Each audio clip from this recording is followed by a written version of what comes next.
Good morning. A few years ago, there was a movie by the title A League of Their Own. And it was a wonderful story. It was set in America back during the time of World War II, the beginning days of World War II. And it's a story about the Women's Baseball League. And Tom Hanks plays the coach of one of these teams. But the story is not so much about him as it is about a couple of sisters who make one of these teams. And not only are these sisters competitive baseball players, but they're sisters, they're siblings. And so there's already a rivalry there just because they are sisters. And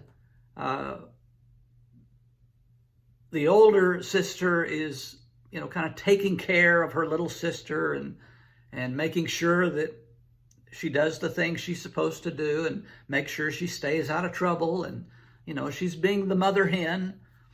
And they have these nicknames for each other.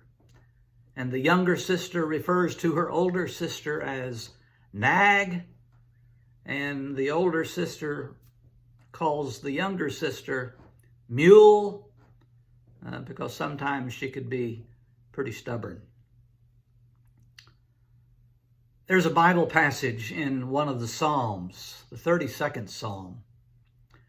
David is writing this psalm, and in one of the verses it says, "Be not like a horse or a mule without understanding, which must be curbed with bit and bridle, or it will not stay near you."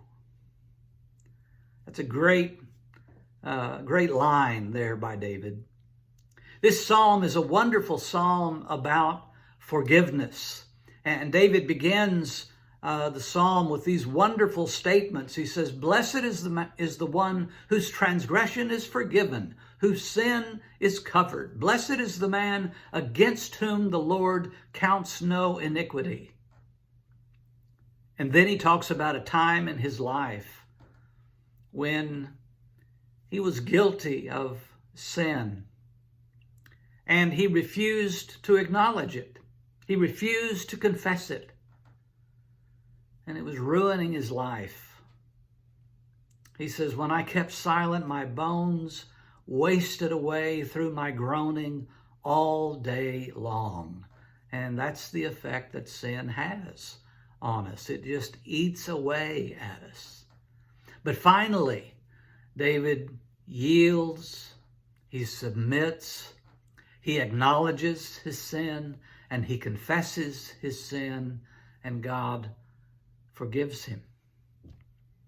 He forgives his transgressions. He covers his sin. And he doesn't count his sin against David. And so David's counsel to you and me is, don't be mule-headed when it comes to our sin. Acknowledge it. Confess it. And God will be faithful to forgive us. Don't be a mule. Don't be a nag either. But don't be a mule. Have a great day.